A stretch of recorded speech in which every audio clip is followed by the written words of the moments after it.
अरे आग लगे, ये भी कोई जिंदगी है। सुबह से चिल्लम चिल्ली पुकार सुन के मैं तो तंग आ गई हूँ। अरे वो भी क्या दिन थे जब मैं गांव में रहा करती थी। पहले बड़ी सुखी थी मैं। पहले मेरी जिंदगी क्या थी और अब क्या हो गई है। शहर में तो लोग भेड़ बकरी की तरह जीते हैं।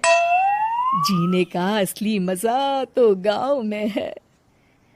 क्यों, क्या हुआ माँ जी? आज गांव की बहुत याद आ रही है आपको? अरे हाँ बहू, शहर का जीना भी कोई जीना है।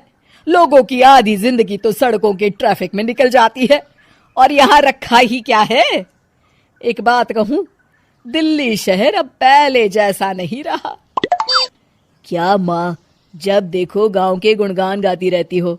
ठीक है, इस बार ना बच्चों के कॉलेज की छुट्टियों में हम सब गांव चलेंगे, ठीक है? हाँ, ये ठीक है। फिर कुछ दिनों के बाद सारा परिवार अपने गांव चला जाता है। अरे वाह, कितनी ताजी और साफ हवा है, कितनी शांति है यहाँ। चल बहू, अब बढ़िया सा खाना बना दे, मजे से आंगन में बैठ के खाएंगे। सुशीला गांव का माहौल देख बड़ी खुश होती है। 2 दिन के बाद गांव की कुछ औरतें सुशीला के घर आती हैं।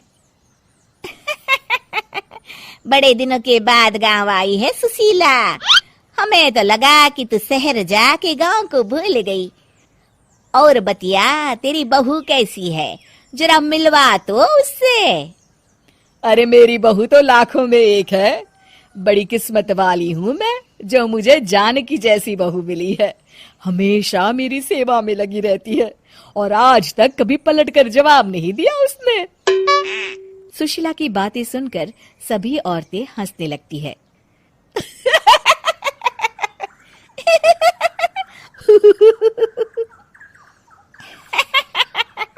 अरे कुछ भी बोले जा रही है। तबीयत तो ठीक है? तेरी बहू चांद से आई है क्या? क्यों बहनों, दुनिया की कोई भी बहू अच्छी होती है क्या? सब औरतें ममता की हाँ में हाँ मिलाती हैं। अरे मैं तो कहती हूँ दुनिया की हर बहू सास का खून चूसने वाली डायन होती है, डायन। मैं तो एक बिल में 1000 सांप के साथ रह सकती हूँ, लेकिन अपनी बहू के साथ नहीं रह सकती। हाँ, तूने सही कहा। मेरी बहू तो तेरी बहू से भी 2 कदम आगे है। सब औरतों की बातें सुनकर ममता मन ही मन बड़बड़ाती है। अरे ये गांव सुधर गया, लेकिन औरतें नहीं सुधरी। अगर थोड़ी देर और इनकी बेवकूफी भरी बातें सुनूंगी तो मैं सच में पागल हो जाऊंगी। फिर सुशीला उन औरतों को घर से दफा कर देती है और राहत की सांस लेती है। अरे बहू, जरा बाम लाके मेरे सर पर तो लगा दे। उन औरतों की फालतू बातें सुनकर मेरा सर चकरा गया है। इस गांव की औरतों का तो भगवान ही मालिक है। फिर अगले दिन सुशीला की सास उससे कहती है, अरे बहू, तू यहाँ क्या आराम फरमाने आई है? आखिर ये तेरा ससुराल है। चल चल, घर के कामों में हाथ बटा। शहर में कुछ काम धाम तो करती नहीं है। जरा अपने आप को तो देख, कितनी मोटी हो गई है। सारा दिन घर का काम करने के बाद शाम को सुशीला, हाय मेरी कमर, हाय मेरे पैरों ने तो जवाब दे दिया। आज तो मुझसे मक्खी भी न मारी जाएगी। अरे बहू, जरा आकर मेरे हाथ पैर तो दबा दे। जी माँ जी, अभी आती हूँ। तभी सुशीला की सास जानकी को रोकते हुए कहती है, अरे रुक जा बहू, एक दिन काम करके इसको इसकी नानी याद आ गई। हम लोग तो रोज इतना काम करते हैं, कोई जरूरत नहीं इसके हाथ पैर दबाने की। सुबह तक सब ठीक हो जाएगा। सुशीला अपनी सास की बातें सुनकर हैरान रह जाती है। इस तरह धीरे धीरे गांव आने के बाद सुशीला की परेशानी शुरू हो जाती है। फिर एक दिन, अरे आज तो मैं कपिल शर्मा देखूंगी क्योंकि आज संडे है। सुशीला जैसे ही टीवी ऑन करती है तभी बिजली कट जाती है।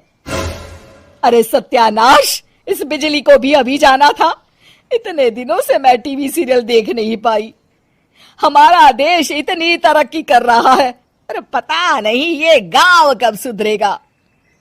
अरे अब तो 2 दिनों के लिए बिजली को भूल जा, ये तो यहाँ रोज की बात है। अब इस अंधेरे में रहने की आदत डाल ले। हाँ हे भगवान, अब क्या होगा? ऊपर से इन मच्छरों ने जीना हराम कर रखा है। दूसरी तरफ घर के काम कर करके और बिना किसी सुविधा के सुशीला तंग आ जाती है और उसे शहरी जीवन याद आने लगता है। क्यों माँ, मजा आ रहा है ना?